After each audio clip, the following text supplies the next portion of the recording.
త్వరలోనే తెలంగాణ రాష్ట్ర ప్రభుత్వం మద్యం ప్రియులకు షాక్ ఇవ్వనుంది. ధరలు పెంచేందుకు రెడీ అయింది. రాబోయే ఫిబ్రవరి నెలలోనే రేట్లు పెంచడానికి సిద్ధమైనట్లు సమాచారం. మద్యం ధరలు పెంచాలంటూ త్రిసభ్య కమిటీ ప్రభుత్వానికి నివేదిక కూడా ఇచ్చిందని తెలుస్తోంది. బ్రాండెడ్ బీర్లు, బ్రాండెడ్ మద్యం, చీప్ లిక్కర్ ధరలు పెంచాలని త్రిసభ్య కమిటీ సిఫార్సు చేసింది.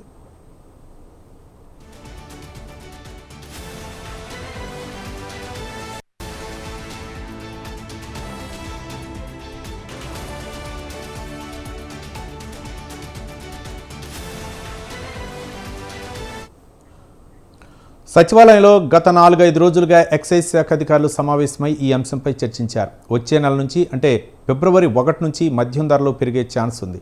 ప్రీమియం బ్రాండ్స్ అండ్ బీర్లపై 15% మద్యం ధరలు పెరిగే అవకాశం ఉంది.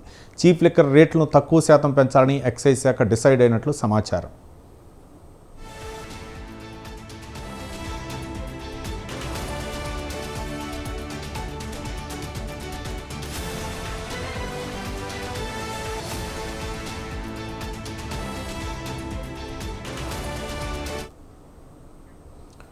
పంచాయతీ ఎన్నికల కంటే ముందే మద్యం ధరలను ప్రభుత్వం పెంచే అవకాశం ఉన్నట్లు తెలుస్తోంది. ఇప్పటికే మద్యం ధరల పెంపుపై ప్రభుత్వానికి త్రిసభ్య కమిటీ రిపోర్ట్ ఇచ్చింది. ఈ క్రమంలో త్రిసభ్య కమిటీ రిపోర్ట్ను అధికారులు పరిశీలిస్తున్నారు. వచ్చే కేబినెట్ సమావేశంలో మద్యం ధరల పెంపుపై నిర్ణయం తీసుకునే అవకాశం ఉంది.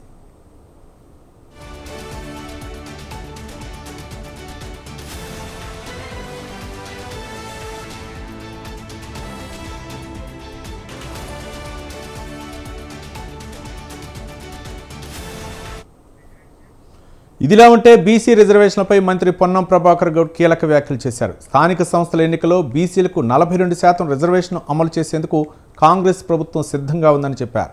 బీసీ రిజర్వేషన్పై ప్రభుత్వం ఏర్పాటు చేసిన బీసీ డెడికేషన్ కమిషన్ మంత్రివర్గం ఇప్పటికే చర్చించిందని తెలిపారు. 2-3 రోజుల్లో బీసీ రిజర్వేషన్ విధి విధానాలు ఖరారు చేస్తామన్నారు. స్థానిక సంస్థల ఎన్నికలకు సంబంధించి ప్రభుత్వం అన్ని రకాల చర్యలు తీసుకుంటా ఉంది.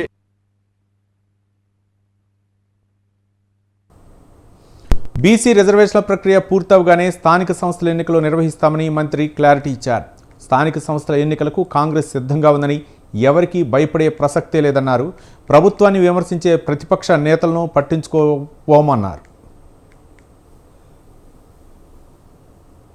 సంస్థల ఎన్నికలకు సంబంధించి ప్రభుత్వం అన్ని రకాల చర్యలు తీసుకుంటా ఉంది. ఇన్ని రోజులు ఆగడానికి కారణం కూడా బీసీ రిజర్వేషన్లు సుప్రీంకోర్టు తీర్పుకు అనుగుణంగా డెడికేషన్ బీసీ కమిషన్ వేసి వివరాలు సేకరించిన తర్వాతనే బీసీలకు రిజర్వేషన్లు ఉండే అవకాశం ఉంటుంది. కాబట్టి ఈ జాప్యం జరిగింది.